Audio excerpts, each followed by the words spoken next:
All right, we are doing a Airtime moment tier list. And thank you to me, because I made the tier list. But obviously, we have different Airtime moments. I tried to restrict this to only 2 moments per ride. And also, no first drops. So you won't be seeing any first drops, so it's a lot of hills, stuff like that. But anything that has airtime, that really isn't a drop. But before we start, we got S tier being best of the best, A being just a step below that, B slightly above average, C slightly below average, D pretty weak of an airtime moment, and F just not very good. But let's begin. Alright, first up is Mako's 5-second floater hill. I would say this is A tier. This might be low to some people, but I think it's kind of overrated because I think that the Diamondback hills are actually better than the 5-second floater hill on Mako. But don't get me wrong, it's still very good. 5 straight seconds of floaty airtime. It's really good. But onto Valraven's airtime hill. I'm going to go D for now. It's C or D for sure. I'm going to leave it in D for now. I might move it later because I do think this element is a little bit underrated because a lot of people say that it's like just flat out not good when it has some solid airtime, but those vests do kind of kill it a little bit. So that's why it's so low. But onto the first S tier, we got Steel Vengeance's first top hat. This is a amazing element. It's better than the Outer Bank. I'm saying it right now. It's better than the Outer Bank. The Outer Bank is a little bit overrated for me, but this is a perfect airtime moment. I just think that rising up in this element and giving you 5 straight seconds of elite ejector airtime, that's some of the strongest in the world. And since there's no banking, you're going to the right while not banking, so you get tossed to the left. It's crazy. It's amazing. Obviously, it's why it's S tier. On to Millennium Force's airtime hill, the first big one. First big one, I'm going to go C tier. It's definitely probably a little bit better than Valraven's, just because of pure size, but it is lacking. Even though the T-bars on this ride are elite, amazing, some of the best restraints out of all roller coasters.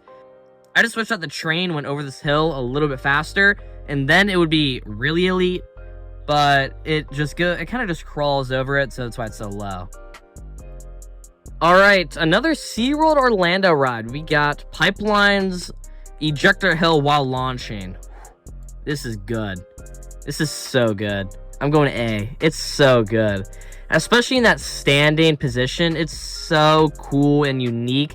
And you're launching, go up into a little speed hill almost, and you get ejected.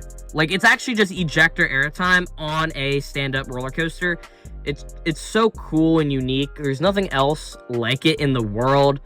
And it's up there for Mako's 5-second floater hill for being the best in A tier. I wouldn't say it's S, but it's still really good. Alright, next up, Magnum's airtime hills, final ones. I'm gonna go A. Not S.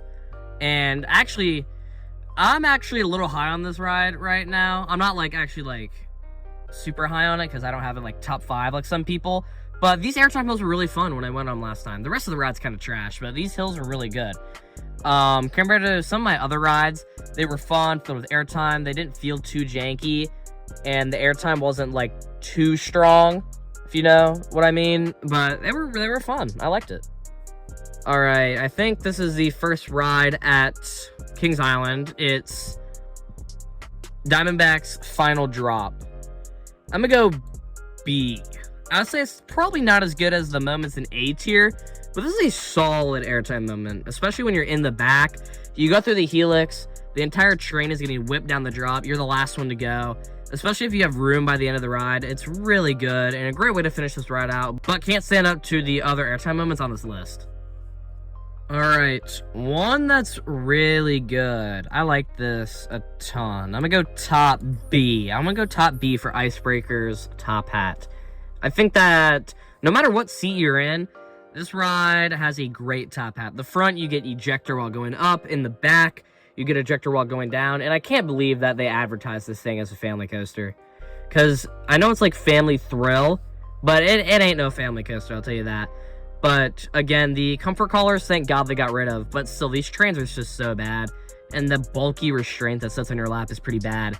But it does not take away how good the airtime on this top hat is. It's really good. On to one that might, I don't know. This is pushing it for me. This is pushing it, but it does have good airtime. The like 15-foot drop is really good. So I'm gonna go B, but again, it's like a drop track. Like I guess it has it has airtime, but like it's not like traditional. But again, airtime it is, and it's really good, especially with like all the theming around you. Very cool, especially with the stuff that's like above you that's like coming down. That's like tying the story together for this ride. Definitely the best drop track that I've been on, because I've only been on one, but it is really good. We got the worst element on the list. We got Corkscrew's Airtime Hill. Whew, this is trash. This is one of the worst airtime moments of all time. Like, the airtime itself is like, alright, I guess, but this is so janky. While you're rising into the airtime hill, you're just bouncing the entire hill. It's so weird, and I would just not recommend this ride because it's trash and it sucks. But yeah, definitely the worst airtime moment on this list, 100%. Another great airtime moment from Pipeline, the like twisted hill. Yeah, this is going top of A. This is the best airtime moment at SeaWorld Orlando. I am saying it right now. Best airtime moment at SeaWorld Orlando. It is so good. For B&M, you surprisingly go through this hill pretty quickly.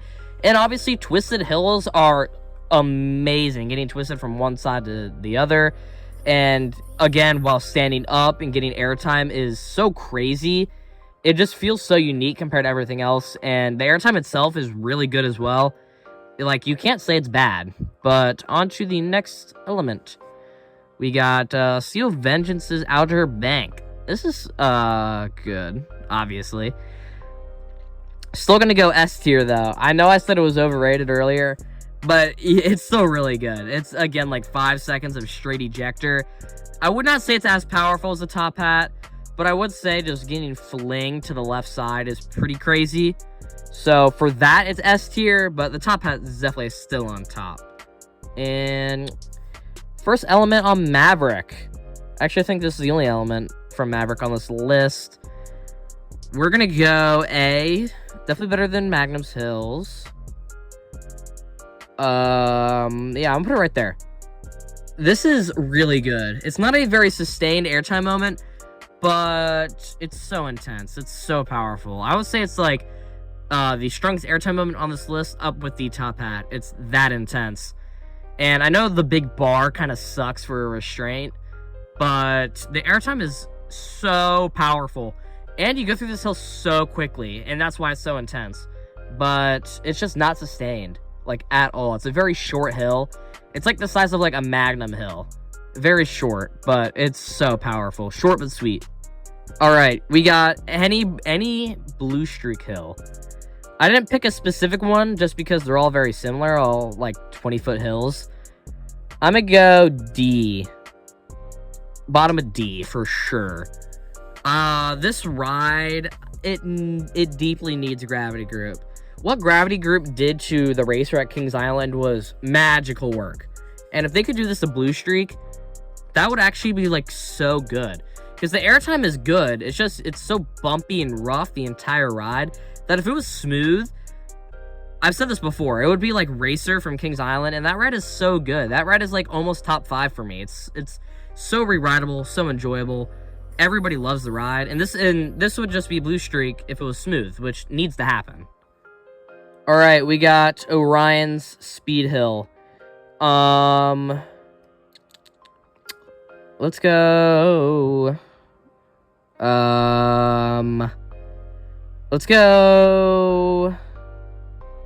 Let's go right before the Maverick Hill. This is really good for a B&M hill. It's, again, ejector on a B&M, which is really good, especially with the clamshells. And it's actually sustained for a speed hill. I know that you're probably seeing Mako's speed hill down there, and I would say Mako's speed hill is like around like a B tier when we get to that element, but that's just because, like, it's not sustained. while Orion's is surprisingly sustained, mainly because it's so elongated, but it's like 3 seconds of like really low to the ground airtime, and that's just really cool. And speaking of another speed hill, we got Millennium Forces. That's going straight to D, or not D, C. We're still gonna go top of C though. Give it a little respect. Best airtime moment on the ride, other than the drop, and it's definitely the quickest speed hill on this ride. Quick pop. It's a good pop of airtime. I would say it's like on the edge of ejector. It's like flow ejector, not quite ejector. If it was ejector, it could maybe go B, but it's sadly not. But it's still a good pop of airtime, so that is why it's at C tier. All right, we got Icebreaker's Swing Launch. This is really good. Definitely underrated. I don't know if it's as good as the Top Hat. I'm gonna go bottom B.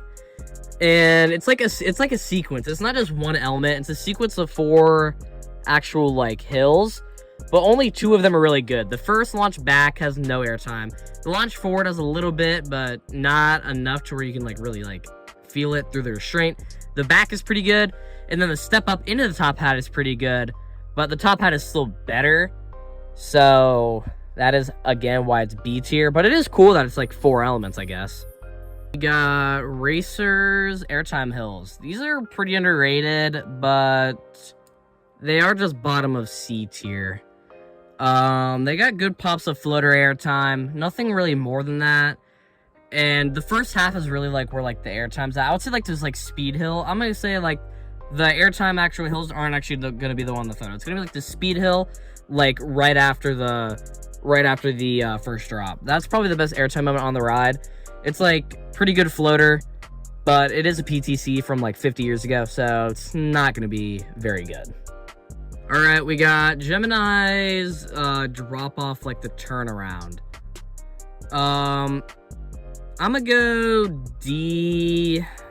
Sadly, I do really enjoy these though, but now that I'm looking at this list, I definitely can't stand up to a lot of these. Also, it's because it is very janky. It's like 60 years old. So it's like Magnum, but like not as intense. It's like floater, which some people might say that's more manageable compared to the ejector on Magnum, but I would rather have the ejector than the floater. And it is pretty janky. I would say even a little bit more jankier than Magnum. So yeah, I would say that Gemini is smoother than Magnum, like the actual track. But the actual jankiness of the ride, it definitely goes to Gemini. It also helps that it's on wood, because that just makes it feel 10 times more jankier. But still a good ride if you do decide to ride it. All right, we got the Diamondback Huge Hills. I'm going to go S. Yes, I will. These are really good. This is just like the Mako Floater Hill, but better.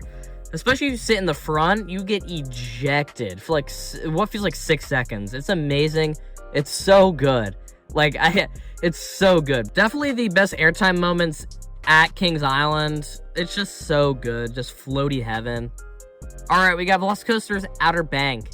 This is another C tier. I think it's kind of mid. I'm not even gonna lie. I thought that this element would be a lot better when I rode it. Don't get me wrong, it's still a middle of the pack ride, meaning that's why it's in the CB area. But you don't get any airtime while going up. It's really while you're getting like turned back to the right while falling down is where you get the airtime. It's like a quick little pop of ejector, but it's such a short element. And honestly, like the whippiness from turning to the right to going left and then back to right is better than the actual airtime, so that's why it can't go much higher. Last speed hill on the list, Mako Speed Hill. Where's the Orion one? Orion one's there, so I'm gonna go top B. Top B. I would say it's definitely better than everything in B, but I don't know if it's really better than anything in A. It's a quick pop of flow ejector airtime. Really solid, especially since it's got those amazing B&M clamshells. But it's just not sustained enough for me, which I understand it's like a speed hill. It's meant to be a quick pop, but I just like longer airtime moments, so that's why it's only B tier. And we're going to arguably the worst on the list. Gatekeeper. Is it F tier? No, I'm gonna leave F tier just for the arrow. This is definitely mediocre compared to everything on this list, but again, I think it's overhated because people say you get no airtime when you definitely get a little bit of airtime, but the vests do kind of kill it. So obviously it's not going to be better than even like Millennium Force's Speed Hill or nothing like that.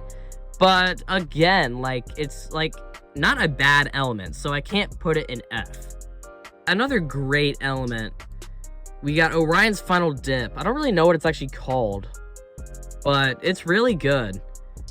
It's better than the Orion Speed Hill for sure for best element on the ride. I'm not gonna actually put it there. I'm gonna put it almost top of A. I think that the Pipeline Twisted Hill is still a little bit better, but this is still really good. It's straight up ejector airtime. It's like a good like second and a half, and you're going left and you get like sideways airtime, which is really weird for a B&M, but it works, and I wish they did it more. It's really cool, and it's unique because compared to everything on this list, it's not just like a straight hill. Most of these are straight hills, while the only ones that I can think of or even just glance at are these two that are off bank. So it gives a little bit of a uniqueness factor, but also it's just like a great way to finish this ride, so can't complain. All right, got the first hill after Beast. God, I'm gonna go F. I'm sorry, Beast, but you have no airtime. You've got no airtime. The airtime is so non-existent that it's crazy. Like you literally get zero airtime, but when you ride later in the day, you get a little bit of airtime. But that's the only reason why it's on this list. But it's literally just like, it's not rough, but like it's just lame. Like nothing happens, so that's why it's so low. But like the Beast is still a solid ride, I guess. The length is unmatched, but like I can't. No airtime on this ride. It sucks. But final one. We're gonna go. We got any Mystic Timbers Hill. I'm actually gonna say it's the very first one after the big drop, because that's the best in my opinion. We're gonna go off that airtime moment. We're gonna go probably bottom of A, just because it is very whippy, getting pulled from side to side. It is good floater. A lot of people say it's ejector, but nah, it's floater, for being real. I think the G-Sat restraints are very good, though. That also helps a ton for this ride. And again, I will be the first to say, Mystic is overrated. It's not a S-tier ride. It's a solid B to A ride. And that's exactly what this airtime moment is. But tell me what you guys think of this list. Looking at it, I like this list. I know there's a lot in A. I know there's a lot in A tier. But a lot of these moments deserve A tier, for sure. But comment down below if you agree or disagree with my tier list. And if you want to use this tier list, go ahead. But other than that, have a good day.